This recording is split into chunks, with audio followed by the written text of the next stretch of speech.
Lou Bartletta, great to have you, man. Good morning, gentlemen. Good to talk to you. Good to So, Lou, you're here at this symposium, webuildthewall.us. We saw you last evening. Over 2 miles of wall. It's making a difference. Why can't the federal government come here and say, wow, this is the way to do it, and just get this thing done? Well, why should we be surprised that it would take the American people to take this matter in their own hands and do it themselves, do it faster, better, stronger than what the federal government could ever do? You know, I saw firsthand, John, when I was a mayor, having an illegal immigration problem in Hazleton, how Washington failed me as a mayor, failed the people back home. And I couldn't understand where we are 2,000 miles away from the nearest southern border that we would have a problem, but travel 2,000 miles to see what the American people could do, what people in Washington couldn't do, is just amazing. You know, Lou, when you look at this wall and you talk to the Border Patrol and what they've done here, two things, right? They have a wall, it works. It's how high is it? A little like 30 feet? 30 feet high, cement down, can't get over it, can't get under it. You got all the surveillance going with it. But we also saw Mexican military roaming around on the other side of the wall. So obviously the deal that the president made with the Mexican government worked, because we've been here a day and a half now, and we have seen a number of Mexican military personnel in fatigues, armed, patrolling the border on the behalf of the Mexican government. Well, you put these two things together, and the Border Patrol agents were telling us that this went from one of the worst areas for illegal entry, human trafficking, cartels, to virtually zero. So not only is it they have the model, but it's working. Why isn't that in the news? Yeah, you know, it's amazing, John. I saw that myself last night when I was there. The Mexican police on the other side patrolling, and it was amazing. John, none of this would happen if it wasn't for President Trump. Without him making this an issue in his campaign, you know, people in Washington would have swept this under the rug. I mean, I served on committees that literally were trying to pass bills that would weaken existing federal laws securing our border, laws that we weren't enforcing in the first place. So if it wasn't for President Trump, none of this would be happening, and I'm glad the American people have had enough.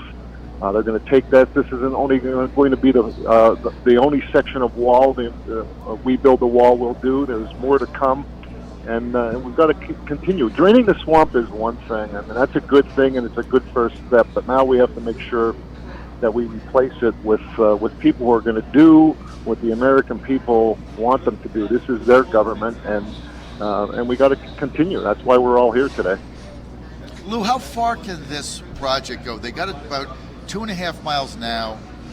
They're trying to raise more money. How far can it go, Lou? I think it's unlimited what they could do, because now people saw what their money, how it's being spent. Not like when they send it to Washington. You know, they kiss it goodbye and they get little return for it. The people who donated to We Build the Wall can actually see what they did. And this is just the beginning. And I think they're onto something that's going to make an incredible difference. I've decided to rather than waste my time in Washington, you know, where one vote sometimes doesn't make that difference, dedicate my time to working with the people, with the American people, to try to send people to Washington who are going to do what they want, try to do things like this, get the American people behind this movement, and let's just keep going. Lou, Colonel Mike here. I was just going over the numbers with John this morning. Cato Institute said it would be something like $30 billion. The government estimates were, if it was $28 billion for a mile, we'd have to add in the 50%. Listen to this: 50% cost overrun on $28 billion or something like that for a mile. And I looked at John. I said, already they've said you're going to have to pay another $50 billion. That's just the way Washington works. 50% more. Okay. And here they're doing it for what, $8 million or something for the amount of wall we have right now. It's about $5 to $8 million, correct? So right there, you know the government's not going to work. And even if they were going to do it through the government, the numbers would be inflated, because it's always a matter of cost overrun. You know, as a mayor, there's always a cost overrun. Sure, Colonel Mike. I was on Transportation and Infrastructure, where we had a hearing where Amtrak lost $10 million selling food and beverage on a train. These were trains where we had no competition and a captive audience. I mean, the door closes, the train pulls out. There's no McDonald's that people can go to. How the heck do you lose money when you have no competition and a captive audience? So if anybody thinks the federal government could build a wall when they can't sell hot dogs and Cokes on a train, I think this is just an example. Or you just get the train to run on time. As you know, being in Washington, you can't guarantee. As an avid Amtrak fan and user, here's what you did since you had that hearing.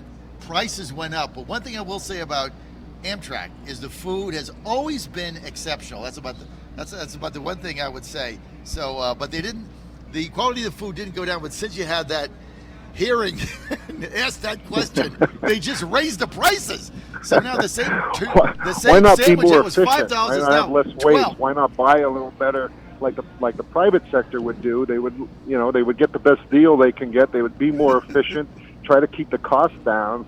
But that's not. We all know that's Lou, not look the way at it Metro. Look at Metro in D.C. Every other week it's broke. It's always broke on a holiday weekend, a major holiday, yeah, but a season. Metro does a good job. Come Yeah. on, I mean they move a lot of people. They do, Amtrak does a good job. I mean, I'm a big Amtrak I know, fan. you But are. look, we're off on a tangent. Go ahead. I'm a big Amtrak fan, and I fought your friend. I was in there. just What was using his that name? as an example why we need I to know, build but a now wall you got us instead of going. Who was that? relying on the federal I government. know who it was, Lou. You know who I fought for years on Amtrak? John Micah, right? Remember him from Yeah. Daytona Yeah. Beach? He was he was always my trying chairman. to shut it down, sell it, and I'd have to go there and we'd fight with him in the hearings, and finally we beat him. Finally we got him out of there. He hated Amtrak. Hated it. All right, so, look, okay, tell us about Pennsylvania. We don't win Pennsylvania. Trump's not going to get reelected. Tell us about Pennsylvania, and then we got Steve Sure. Bannon coming. So I think I think that President Trump will win Pennsylvania by a bigger margin than he did the last time. And I was one of the few that was outspoken during his last campaign that he was going to win. In fact, I had a conversation with the president a couple weeks before the election in Gettysburg. He was going to give a speech, and all the polls and all the experts said that he was losing by 6 points. And I told him that was BS. That don't believe the polls.